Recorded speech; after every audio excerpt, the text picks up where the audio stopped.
ओम नमो भगवते वासुदेवाय. अथद्वार त्रिशोंध्याय. भगवंतांकडून गोपींचे सांत्वन. श्री शुकाचार्य म्हणतात, परीक्षिता, अशा प्रकारे निरनिराळ्या रीतीने गाणाऱ्या आणि विलाप करणाऱ्या गोपी श्रीकृष्णांच्या दर्शनाच्या लालसेने मोठमोठ्याने रडू लागल्या. त्याच वेळी त्यांच्या मध्यभागी भगवान श्रीकृष्ण प्रगट झाले. त्यांचे मुखकमल स्मित हास्याने खुलले होते. गळ्यात वनमाळा होती. पितांबर धारण केला होता. त्यांचे ते रूप कामदेवालाही मोहविणारे होते. तो प्रियतम आल्याचे पाहून गोपींचे डोळे प्रेमाने आणि आनंदाने प्रफुल्लित झाले. जशी अचेतन शरीरांमध्ये प्राणांचा संचार होतात ती उठावी, त्याचप्रमाणे त्या सर्वजणी एकदम उठून उभ्या राहिल्या. कोणी आनंदाने श्रीकृष्णांचा हात आपल्या दोन्ही हातांमध्ये धरला, तर दुसरीने त्यांचा चंदन चर्चित बाहू आपल्या खांद्यावर घेतला. कोणी भगवंतांनी खाल्लेला विडा आपल्या हातात घेतला, तर एका विरह तप्त गोपीने त्यांचे चरणकमल आपल्या वक्षस्थळावर ठेवून घेतले. एक गोपी प्रणयकोपाने क्रुद्ध होऊन भुवया उंचावून दाट ओठ चावत आपल्या कटाक्ष बाणांनी त्यांना घायाळ करीत त्यांच्याकडे पाहू लागली. आणखी एक गोपी डोळ्यांच्या पापण्या न मिटता त्यांच्या मुखकमलातील मकरंद पिऊ लागली.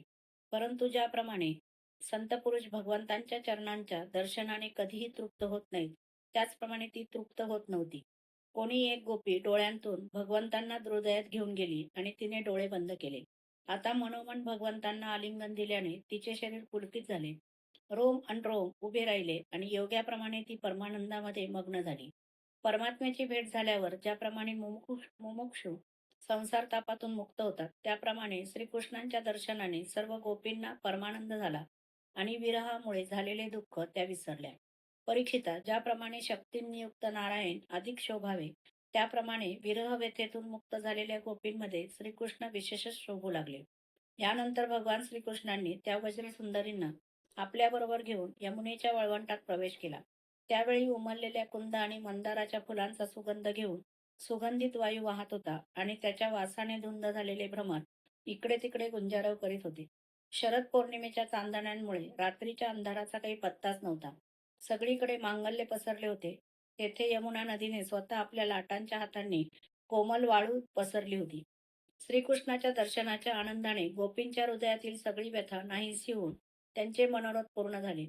जसे वेद कर्मकांडांचे वर्णन करूनही ईश्वर दर्शनाअभावी अतृप्त असतात, पण ज्ञानकांडाचे प्रतिपादन करून ईश्वर दर्शनाने कृतकृत्य होतात.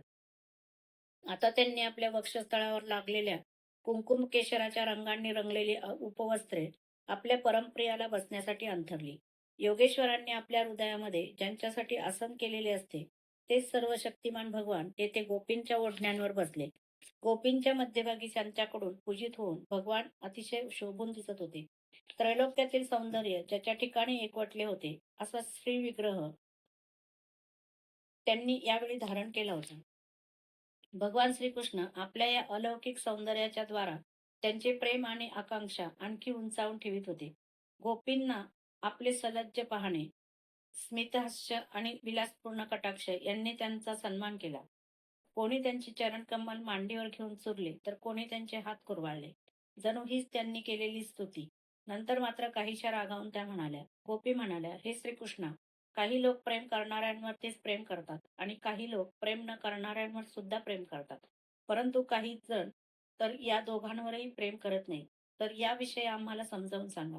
श्री भगवान म्हणाले, सख्यांनो, जे प्रेम करणाऱ्यांवर प्रेम करतात, त्यांचा सर्व उद्योग हा केवळ स्वार्थासाठीच असतो. त्यामुळे सौहार्द नाही की धर्म नाही. त्यांचे प्रेम फक्त स्वार्थापोटीच आहे. याखेरीज त्यांचा दुसरा कोणताही हेतू नाही. हे सुंदरींनो, जे लोक प्रेम न करणाऱ्यांवरही प्रेम करतात, जसे स्वभावतःच करुणाशील असलेले सज्जन आणि माता पिता, त्यांच्या मनात दुसऱ्याचे हित व्हावे एवढीच इच्छा असते आणि त्यांचा व्यवहारामध्ये खरा धर्म असतो. काही लोक प्रेम करणाऱ्यांवरही प्रेम करत नाहीत. मग ते प्रेम न करणाऱ्यांच्यावर कुठून करतील? असे लोक चार प्रकारचे असतात. एक, जे आपल्या स्वरूपातच रमणारे असतात. दुसरे, जे कृतकृत्य असतात. तिसरे, स्वतःवर कोण प्रेम करतात हे त्यांना माहीत नसते. आणि चौथे, जाणून बुजून परोपकारी गुरुतुल्य लोकांच्यावर सुद्धा द्रोह करणारे. सख्यांनो, मी तर प्रेम करणाऱ्यांवर सुद्धा प्रेम करीत नाही, कारण त्यांची चित्तवृत्ती माझ्याकडेच नेहमी लागून राहावी म्हणून.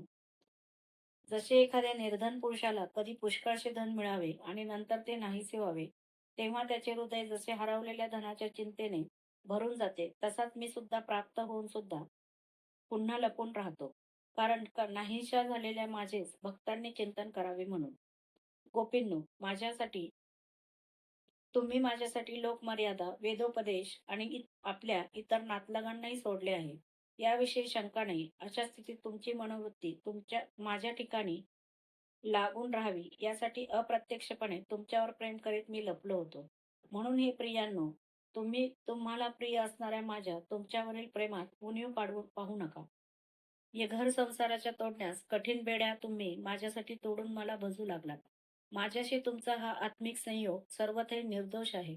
देवांचे आयुष्य जरी मला मिळाले तरी तुमच्या या प्रेम, सेवा आणि त्यागाचे ऋण मी फेडू शकणार नाही.